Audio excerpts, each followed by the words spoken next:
history. This one was, the history behind this was it was bought new by a guy who went out and in less than a month got sandwiched front and rear. Wow.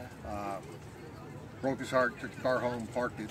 Years went by. A gentleman was up here at what used to be called the Kit Car Show, Import and Kit Car Show, and got talking with this guy, and he bought the wreck.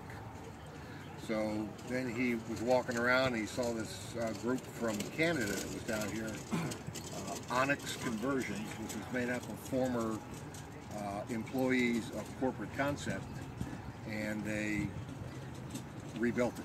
Oh, nice. So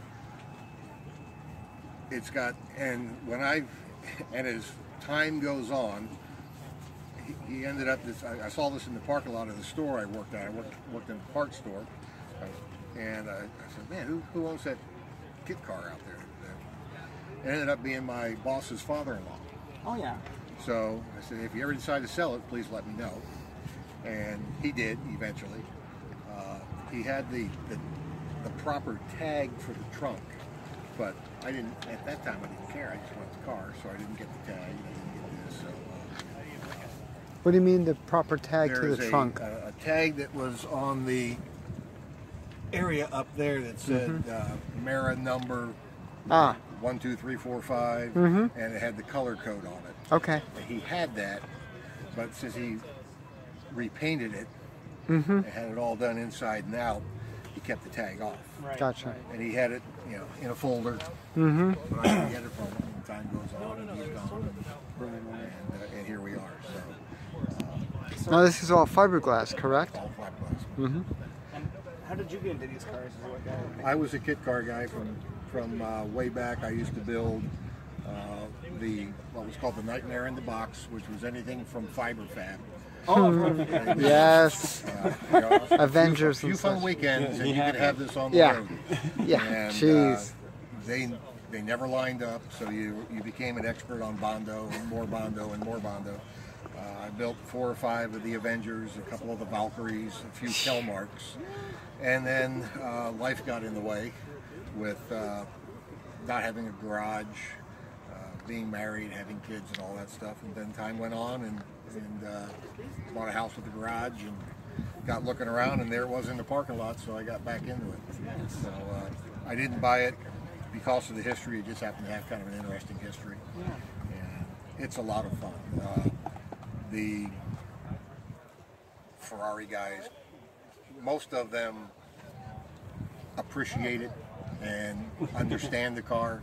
Some of them get bent out of shape. Right here, we have down where we live, and you need to go online and check it out. Katie's Cars and Coffee. What's unique about Katie's in Great Falls, Virginia, is you can pick up a magazine or turn on a TV show that says Bugatti has built a car called the Chiron. It goes 290 miles an hour. It costs $6 million. Blah blah blah. You'll never see one. You go to Katie's, there's 3 of them in the parking lot. It's that kind of money around there. So I rolled in with this and got from the Ferrari guys. I came back over and I had received an invitation to the all-Italian car show. So as I was walking back to my car, a guy with a Ferrari hat, shirt, socks, underwear, shoes, jacket was taking it off my windshield. And I said, "Wait a second, what are you doing?" He goes, he just was. Oh, it's priceless. And I said, look, I respect you guys. I said, I wasn't going to come, but you know what? I'm probably going to show up just to get you. So the fun that I have with this car, and again, most of I go to a lot of cars and coffees, and the kid comes along, the doors are open, sit in it, climb on the seats, grab the steering wheel, have your picture taken, and I tell the parents what it is. But the kids, it's a Ferrari. So then they walk up to the real Ferrari guys. Can I sit in your car too? Well, as abrasive as they can be, what are you going to do with a little blonde-haired little girl? Yeah. And you can just see him opening the door. It's like, Yeah. Okay. Fine. watch your shoes. Watch your, don't touch this. Yeah. So it's a lot of fun. It really is. Yeah, I went to one of the shows with him, and the little kid asked, you know, I want to sit in your car, and grabs door, opens it, and hops in, and it's like, Steve, he's in my car. And it's like, it's all right. Oh, okay. That's great. Would you say in the hobby it's an underappreciated car? Or? Yes. I mean, the whole Oh, please. Fiero line is. Yeah. Well, Final part of my not story. only that, but like I also noticed that not only are the Fieros, which are underappreciated, but look at the distance between the Fieros and you. You're not even appreciated with them. Last year we let them. Last year there were enough of us, and the guys came over and said, "Hey, let's move you down." So we picked up the sign and moved it down. And no sooner had we put the sign on the ground, the guys from Carlisle are out here going, "No, you can't do that." Why not? I guess they don't want people They're rearranging prejudiced signs. against you. So Yes. you know, it's. got the I'm ACL too lazy back. to just repark the car Yeah. and move the tent, so I just stayed here. Oh, there you go. There you go. I like Is that. underappreciation part of the appeal for you, or do you wish they had a bigger following? Or? Well, I think that when you look at the Fiero in general, it is probably the most modified drivetrain, suspension, and a lot of times bodywork. We don't get many of them here, but there's a lot of chop tops that are out there. Not a lot, there's a few of them. I don't know if we had a 3800 conversion for the engine, supercharged out of the Bonneville's and GTXs. That's a great conversion.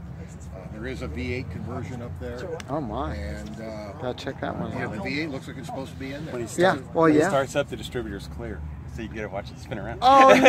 Oh, that's cool. So it's, I mean, you see some terrific engineering. Yeah. And Well, this car was so outrageous. And then, of course, remember Zimmer had the Quicksilver. Quicksilver. Based So on, going right on with that. And the only reason why they were able to push these through was because it was a quote-unquote commuter car. correct. And they just had no idea. And when it came time that they were discontinuing, which typical GM, gee, let's perfect the car And then and stop it. I mean, makes sense to You me. know, you meet good people in the most, and people with knowledge in the most unusual places, such as the Pick and Pull Junkyard in Stafford County, Virginia. And out there walking around one day, and we're pulling parts off a bone stock, tore up Fiero, and a guy come over and introduced himself, and come to find out that he was one of the GM engineers at the time with Chevrolet, and was on the Beretta program. And the pressure from the Beretta program, in his, as he pointed out, he said Chevrolet wanted the Beretta to be the entry-level performance car, not the Pontiac. So the folks, Corporate Concept and Pontiac, there are letters written on how the guys from Corporate Concept were so excited with some of the new changes that they were going to be making. They were gearing up for the 88, 89 production year to probably have a tonneau top that came off and all the other good things. But the Ferrari lawsuit and the pressure from Chevrolet, like I said, they got it right, and then they discontinued it. Yeah. And so goes General Motors. supposed the notes from the meeting that I read on a document stated that Chevrolet said Chevrolet Corvette and Pontiac Fiero were both facing possible chopping block, and this is in February of 1988. And Chevrolet blatantly stood up and said, "No, it's not going to happen. The Corvette is the only American sports car."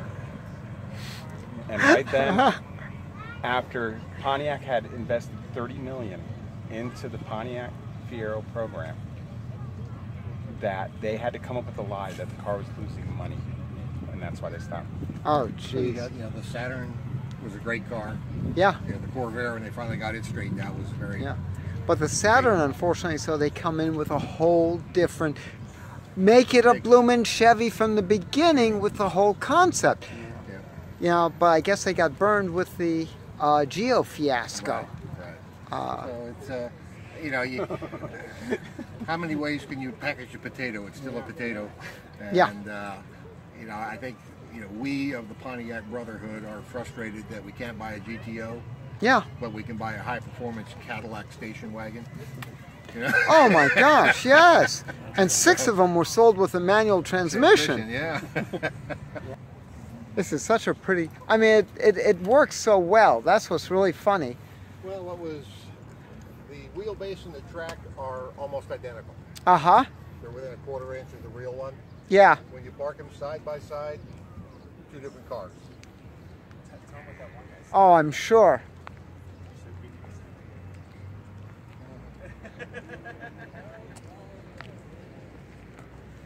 Now, just give you a note, I was working for Ferrari at the time when these were being produced. And we had a letter actually telling us, not instructing, telling us, we are not to sell any badging whatsoever to non-Ferrari people. Italian car guy needs to stick together. This is absolutely brilliant. I love it. What was interesting was that the 308, of course, did not come in the Targa for the longest time. Right. It was always, and then finally Ferrari relented and came out with the Targa. So Pontiac was so far ahead of their time.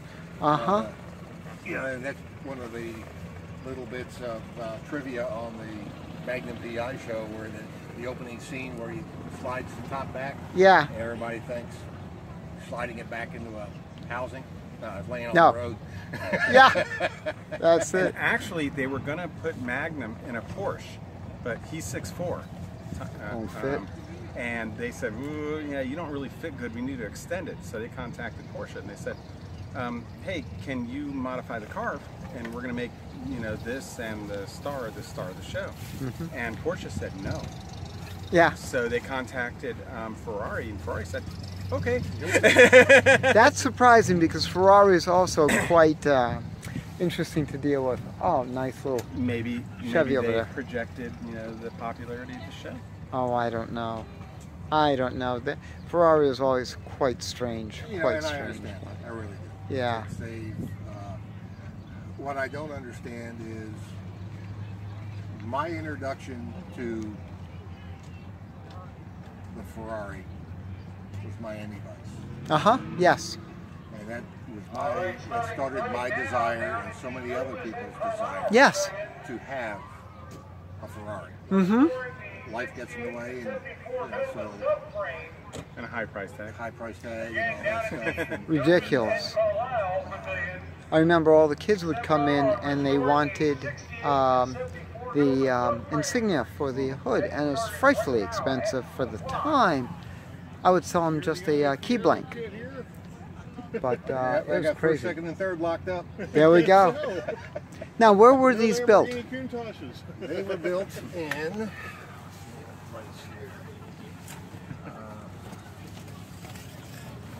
So you'd sell them the key blank and they would just make K-Pac, Michigan. K-Pac, Michigan. Okay. And by corporate, Corporate concepts. Cool beans. There's a great, YouTube of course has everything nowadays, and if you search Mera sales video, Right. there is a It's clandestine. copy of a very grainy, probably VHS that was in the dealerships, Yes. and it's all the typical commercial of the day where the attractive woman runs out of the house and gets into the car and drives down the brick driveway and out of the nice neighborhood, and it's all, you know, and the Mera, American made, American style, the whole 10 yards. It's really, really interesting.